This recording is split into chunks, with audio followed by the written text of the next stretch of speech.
Cool. Let's get into this quickly. We've jumped from step 1, step 3 to step 5 on client retention through action because we're getting a lot of questions regarding client attraction. So we'll just get the people they want and then we'll go back to the remainder of it. As usual, it's been a while since I went on live exploring the no BS remote cleaning business checklist. This is a full checklist, everything you need to start and grow your remote cleaning business. It is a Word document that I built out myself. Everything I use to make $16,000 in my cleaning business remotely in 90 days or less. It's a lot of information. And yeah, you're building a business. Now, if you need support going through this and having personalized support with me, then you can apply for coaching. But this is everything you need down to the video explanations. We're going to go into lead tracking for this step. It's the importance of being able to track your leads and why. A lot of you are asking, and we're going to go through and actually explore what my example of lead tracking is. What is a lead? For those of you, I do work with new clients. What is a lead? A lead is a potential client. They're not a client yet. They haven't booked with you. They haven't given you your credit card. They're a lead. They're someone that you can follow up with to potentially convert them into a client.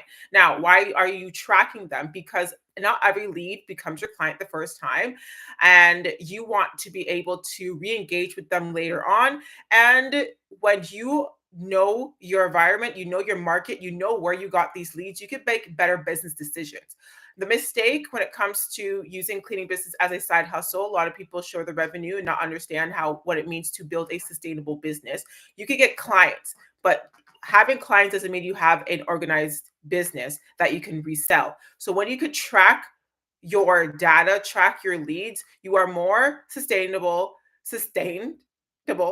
to make accurate decisions for the long term of your business. So I'm going to break down what exactly you should be tracking when you are tracking your leads. I'm going to show you an example of what it looks like. For those of you on TikTok, you could jump on my YouTube live. Everything is going to be replayed there. If you have any questions of what you hear today, just drop it. I may not get back to you guys until after because I do want to get through the video here.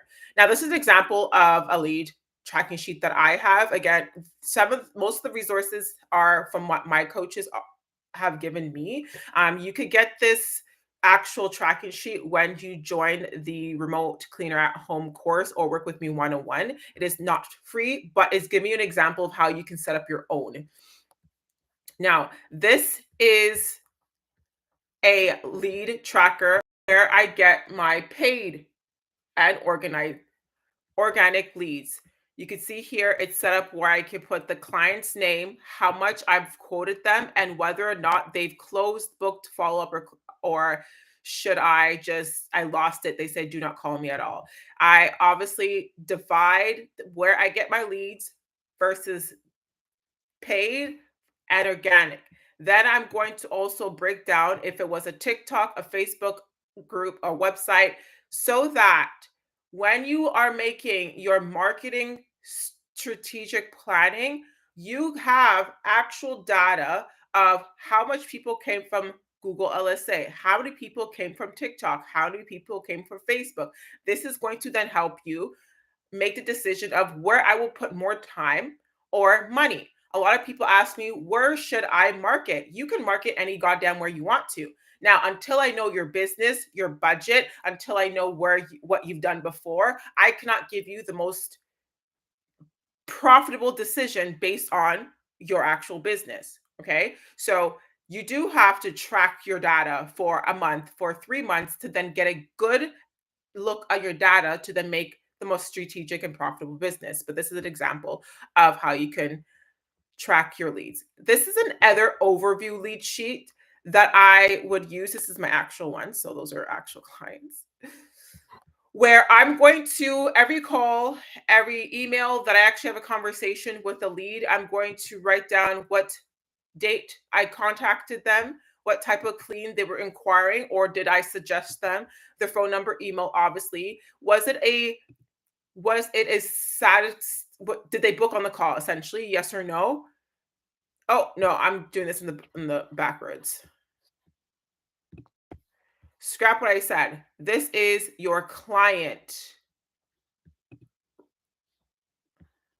This is your client. Let me just start from the beginning because that's how I'm getting mixed up at. Oh, welcome to live. Okay, so this is the overview of where your leads are going to be coming in. So whether you got them from an email, cold call, paid ad, advertising, whatever, you're just going to track how many calls you made, how much of them were closed, how much was the booking, and so on and so forth, and then tracking how many jobs did you complete today, and how much of those first time jobs became a recurring clean, and then also tracking the percentage of it. Okay, and then going down again and filling this in out as an overview, so you, your VA, your team can come in at a singular place, central place, and review your leads.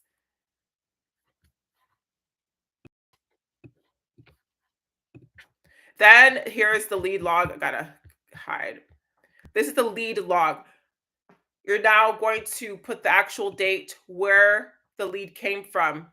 Here again, if you want the access to this actual tracker, you do have to become a member. But again, this is an example should you want to build out your own, use exact setup here as you want.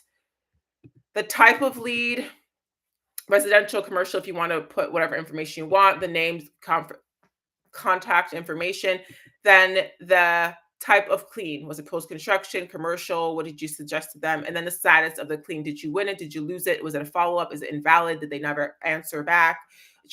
Are you supposed to call them back by the end of the day? And then how much was the quote that you gave over the phone and or email, and any additional information. You should be filling this part with additional information. If you are following the win-win cleaners method script, you should always have additional information. That is way past the bedroom bathrooms. This is, what's the special occasion? What made you book with us today? Why did you choose to switch your cleaning professionals? That information you want to be tracking, because as you scale your business, you may not be the person that's always answering the phone. So your VA or anyone who's answered the phone will know the back end of your clients. Just like if you were to call any other customer service and their phone, the phone is actually being recorded, it's for this purposes. It's to go back for client experience, to increase it, to better training. Okay, work your business like a full-blown operations. This is what you're doing.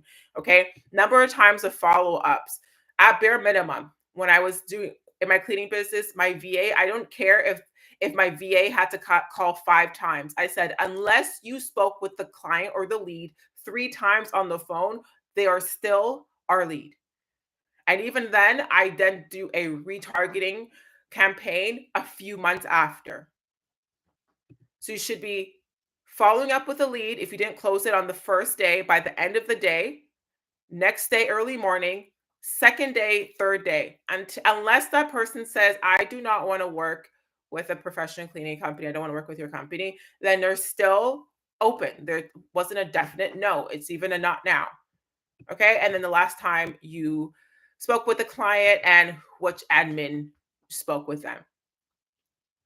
Then it's your customer log. Customer log is when you actually did their first time clean with them. So this is your first time clean. This is a different having a CRM system. So CRM system is going to have majority of their name, their address, and all that. That's not what you're tracking here. This is going to help you eventually tracking your successes of your VA. How well are they doing? How well are they turning your one-time clients into recurring clients? So just tracking for them for clarity purposes. So every time you have a one-time clean, you're then going to put them in this part of the tracking sheet or whatever tracking sheet you create. The date of the clean, their name, the type of clean that they completed. Was it were they satisfied with the clean? Yes or no? Or did they answer? Did they give you a review? Right, what review they got? And did you turn them into a reoccurring? Yes, no, they didn't want whatever. And then any additional information. Maybe they said, okay, actually, I'm just moving in. It's a little bit hectic right now. I don't know if I'm going to continue with the services. Could you call me back? Then you write down, hey, exactly what that is. And then let's say in 2 weeks, a month from now, call them back and revisit the opportunity for recurrent cleans.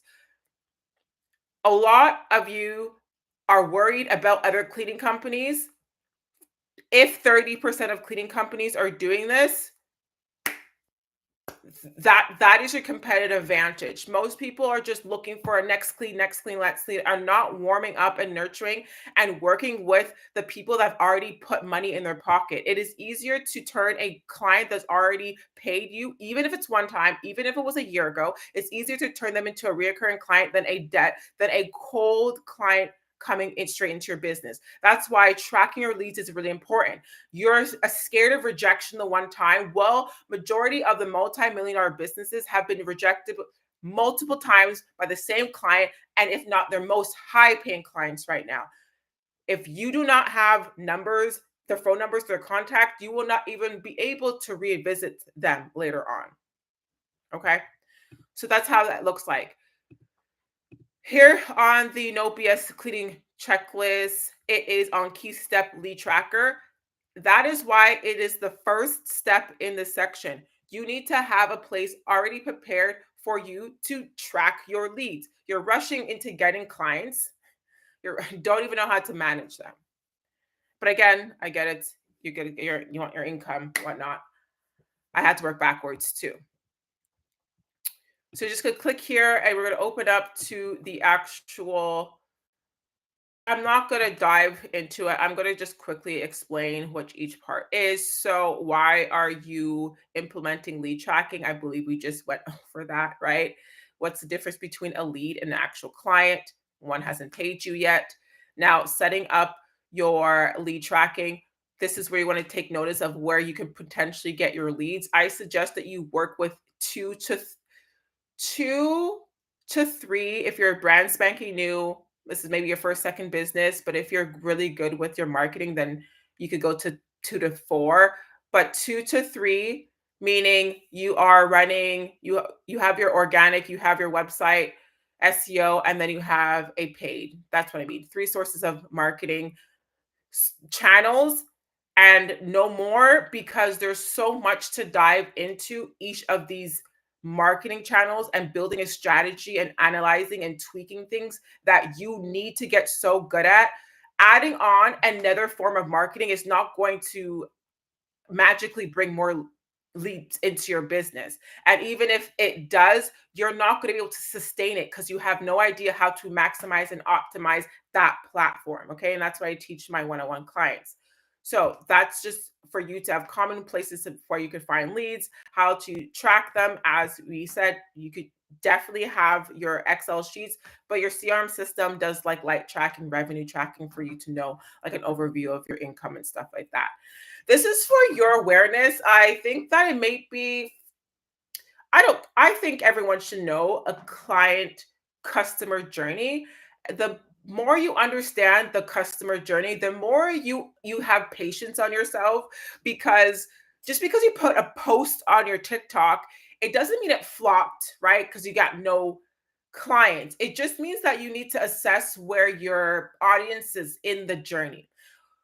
Typically, organic posting is for the awareness, is for people to get familiar with your business. So that's why 1 or 2 posts is not going to be as effective as if you do 1 or 2 posts a day, because more awareness creates more familiarity of your business. People see you more than once. They're just getting aware. If they do not know you at all, you can't expect someone to say, "Oh, I'm a whole new cleaning company just started in my city, so I'm gonna just give them $400." Like, you can't expect that. That's why you show up more often and you build that trust.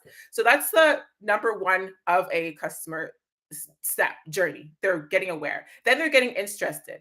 They've seen you more, or you've called them a few times, you followed up, they're interested in your company, and or you have a good promotion, or you have a really good unique selling point that create their interest. They're aware, but now they're also now interested.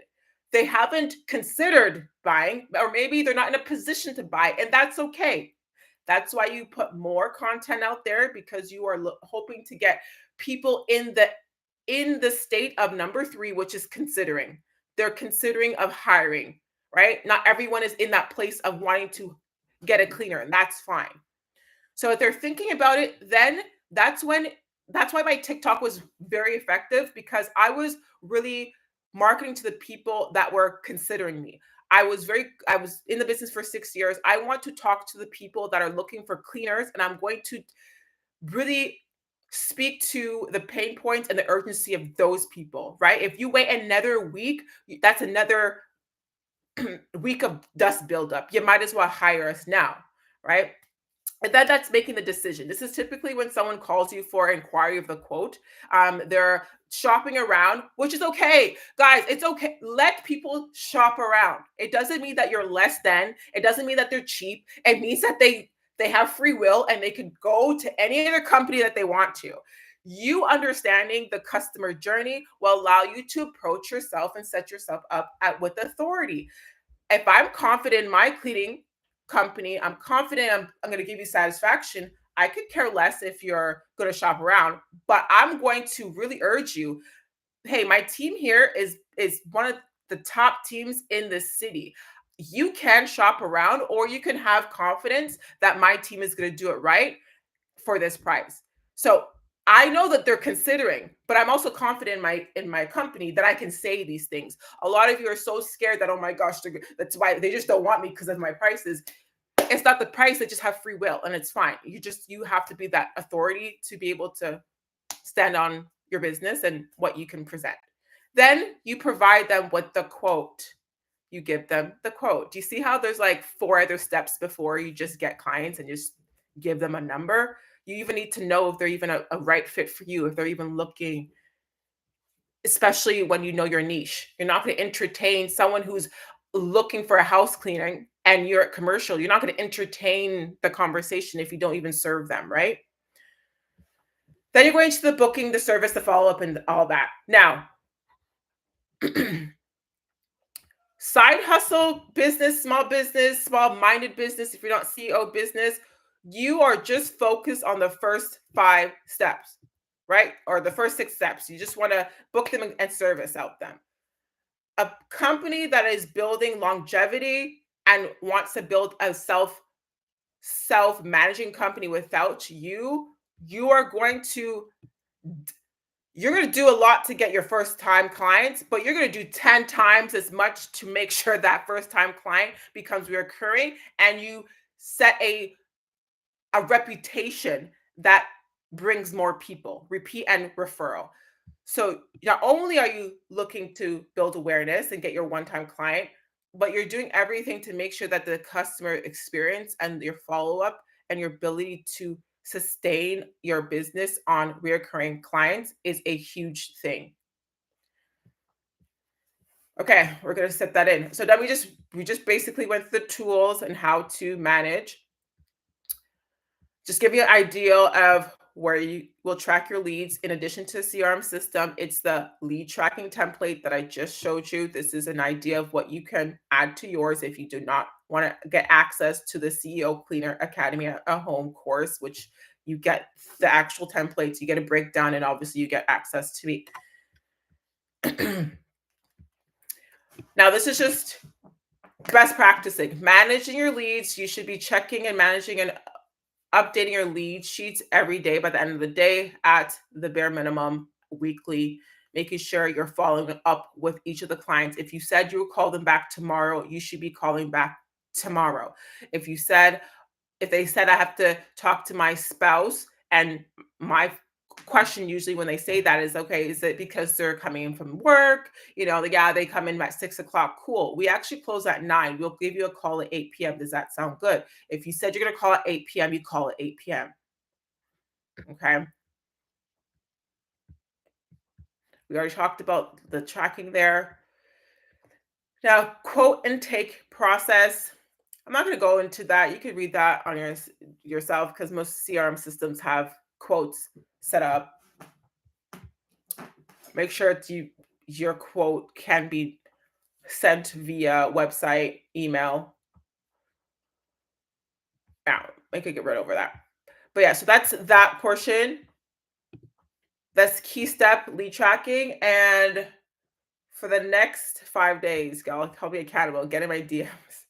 We're going to go through each of the client attraction through action process of how you can get and attain both residential and commercial clients using ads, cold contacts, which is cold emailing, cold calling, building service partnerships. So other home service businesses, professionals in the area, you can partner with them, offer services, implementing referral systems. So within your actual inner circle, how you can use your friends, your family, or past coworkers to have them promote for you. And then my organic strategy, how I use TikTok as my highest organic turnover platforms. How to properly use Facebook. I don't like Facebook because again, the type of clients. But if you have the time and the patience for Facebook and you don't have the money for ads, you can use Facebook really effectively. So I'm going to share my advice on how I would use Facebook correctly. Again, I only use Facebook a little bit and I just start paying for ads because anyway, I have it. And then networking, how to properly go around and do local networking. I think that handing out flyers, door hangers, lawn signs do work. I've had people scan my QR codes and even say, hey, I saw your sign on XYZ intersection. And I just think a lot of people throw out their flyers, throw out their money, and not know how to track it. Just with one of my clients that I'm drilling in their heads is like everything, track everything, write down everything, every number, as much data as possible so that you can make the most aligned, profitable business decision based on numbers and not on feelings. And especially because if you're coming from a place of survival, a lot of your feelings and your decisions are always going to sabotage you anyways. That's why numbers don't lie. So your feelings don't matter when we see the numbers, right? So that's that for this. We're going to go into all of that in the next few days. So subscribe, download the BS checklist, completely free, in my bio on TikTok, in the description box on YouTube. So I'm going to end it off here.